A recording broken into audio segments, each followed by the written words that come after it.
మన సబ్స్క్రైబర్లు అందరికీనండి. నిజంగా ఎలా అంటే ఎక్కడో 1500 ఉండే సబ్స్క్రైబర్లు ఇంచుమించుగా 98,000 మంది సబ్స్క్రైబర్లు అయ్యారంటే అది మీ గొప్పతనం అని చెప్తాను నేను. మన సబ్స్క్రైబర్లు అందరికి కూడా వినాయక చవితి శుభాకాంక్షలు.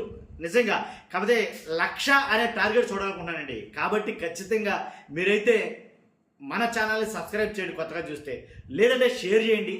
అలాగే ఫస్ట్ అయితే లైక్ చేయండి ఈ వీడియోని, ఎందుకంటే ఎక్కువ మందికి ఇన్ఫర్మేషన్ షేర్ అవుతుంది. వినాయక చవితి జగన్ గారు చేసుకున్న వినాయక చవితి ఇదేంటిది కామనేగా, వినాయక చవితి అందరూ చేసుకుంటారుగా, మరి జగన్ గారే పర్టికులర్గా వినాయక చవితి చేసుకోవడం ఏంటి అంటే కనుక క్రిస్టియన్ సీఎం కదండి, క్రైస్తవ ముఖ్యమంత్రి ఆయన, మరి వినాయక చవితి చేసుకోవడం అంటే మరి విడ్డూరమే కదా. చాలామంది అంటూ ఉంటారు ఏమనంటే ఆయన క్రైస్తవ ముఖ్యమంత్రి ఆయన కాబట్టి, క్రైస్తవ ముఖ్యమంత్రి లేదా క్రిస్టియన్ ముఖ్యమంత్రి కాబట్టి ఆయనకి హిందుత్వం అంటే పడదు, హిందువులంటే పడదు కాబట్టి ఆయన హిందువులకు దూరంగా ఉంటాడు, హిందూ మతాన్ని దూరం పెడతాడు, అతను క్రైస్తవ ముఖ్యమంత్రి అని కావాలని పరిగెట్టుకుని ముద్రేస్తారు కదండి. కాబట్టి నిజంగా ముఖ్యమంత్రి జగన్మోహన్ రెడ్డి గారు ఏనాడు అలా లేడైనా కుల మతాలకు అతీతంగానే ఉన్నాడేమో అని అనిపిస్తుంది. ఏదో కావాలని మెప్పు కోసం చెప్పట్లేదండి, ఉన్న వాస్తవం. ఎవరున్నా సరే ఆ ప్లేస్లో చంద్రబాబు నాయుడు గారు ఉన్నా, పవన్ కళ్యాణ్ గారు ఉన్నా, జగన్ గారు ఉన్నా, ఎవరున్నా మన మాటలు మాత్రం వాస్తవమే ఉంటాయి. ఎవరు మెప్పు కోసమో డబ్బు కోసం మనం మాట్లాడడం, దాంట్లో నీతి నిజాయితీ ఉందంటే ఖచ్చితంగా మన ఛానల్లో ఆ మాటలు వినపడతాయి. దాంట్లో ఎలాంటి డౌట్ లేదు. అలాంటి రెప్యుటేషన్ ఉంది కాబట్టే 1500 ఉండాల్సిన మన సబ్స్క్రైబర్లు 98,000 అయ్యారు ఇంచుమించుగా. కాబట్టి దాటారు. కాబట్టి నేను అనేది ఏంటంటే జగన్మోహన్ రెడ్డి గారిని ఒక కులానికి ఆపాదించాలని, జగన్మోహన్ రెడ్డి గారిని ఒక మతానికి ఆపాదించాలని, ఆయన మీద ఒక కులముద్ర వేయాలని చాలామంది చాలా రకాలుగా మాట్లాడారు.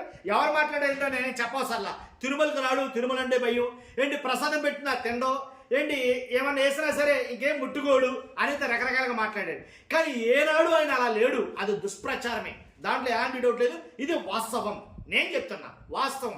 కాబట్టి జగన్మోహన్ రెడ్డి గారు అన్ని మతాలని సరిసమానంగా చూస్తాడు, ఇదైతే చెప్పొచ్చు. వినాయక చవితి ఎంత బాగా చేశాడండి నిజంగా. ఆయన చేసిన వినాయక చవితి చూస్తే కనుక చాలా బాగా, చాలా ఎలా అంటే చూడముచ్చటగా కన్నులు పండగగా ఉందేమని అనిపించింది నాకు నిజంగా ఆయన చేసిన వినాయక చవితి.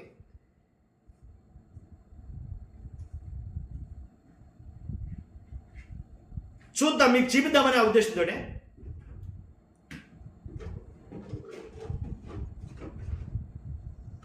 చూస్తున్నారా, కనబడుతుందా? జగన్ గారు చేస్తున్నటువంటి వినాయక చవితి హారతి తీసుకోవడం కానీ, హారతి ఇవ్వడం కానీ, అలాగే నుదుటిన కుంకుమ దిద్దుకోవడం కానీ, బొట్టు పెట్టుకోవడం కానీ, అలాగే కొబ్బరికాయ కొట్టడం కానీ, తర్వాత ప్రసాదం స్వీకరించడం కానీ, ఇలా సమస్తం కూడా చాలా బాగా అసలు మన మామూలుగా ఒకసారి దాంట్లో కనబడుతుంది చూడాలి వచ్చి. ప్రతి విషయంలో కూడా జగన్మోహన్ రెడ్డి గారు చాలా ఆచితూచి చాలా బాగా చేశాడు అనిపించాలి. అంటే వినాయక చవితి అంటే ఇలా ఉంటుందని చాలా చక్కగా చేసి చూపించారు. ఎవరంటే ఇతను క్రైస్తవ ముఖ్యమంత్రి అనే వాళ్ళకి, లేదా క్రిస్టియన్ ముఖ్యమంత్రి అని అనే వాళ్ళకి చెంపబెట్టు లాంటిదే అనేది చెప్పాలి. ఇతను ఎలా అంటే జగన్ గారిని ఒక మతానికో కులానికో కట్టేయకూడదని చెప్పేసి చాలాసార్లు చాలామంది మాట్లాడుతూ ఉంటారు కదా, అది ఇదేనేమో. కాబట్టి చూసారు కదా, అందుగురించే ఈ విషయం చెప్పాలనిపించింది. చూడగానే చూడవచ్చుగా అనిపించింది. ఎంత బాగా చేస్తున్నాడు ఈయన పూజ, నిజంగా ఎంత బాగా చేస్తున్నారు. అలాంటి వ్యక్తిని ఏదో ఒక మతం అంటారండి.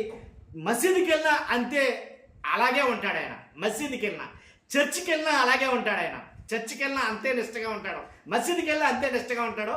కాబట్టి వినాయక చవితి రోజున ఎక్కడికి వెళ్ళినా అంతే నిష్టగా ఉంటాడు. ఎందుకంటే సర్వమత సమ్మేళనం అనుకుంటాడు ఏంటో తెలియదు కానీ, అందరూ నా వాళ్ళు అనుకుంటాడో నా ప్రజలు అనుకుంటాడో తెలియదు కానీ, మొత్తానికి ఆయన ఒక మతానికి కులానికి చెందినవాడు కాదు అని అయితే నాకు అనిపించింది ఈ వినాయక చవితి చేస్తున్న తీరును చూస్తే కనుక. కాబట్టి చాలామంది చాలా రకాలుగా చాలా ప్రాపకాండ అయితే చేస్తారు జగన్మోహన్ రెడ్డి గారి గురించి. తెలియదే ఉంది ఏంటంటే కావాలని ఆయన ఒక క్రైస్తవ ముఖ్యమంత్రిగా చిత్రీకరించే చాలా చాలా చాలా చేశారు.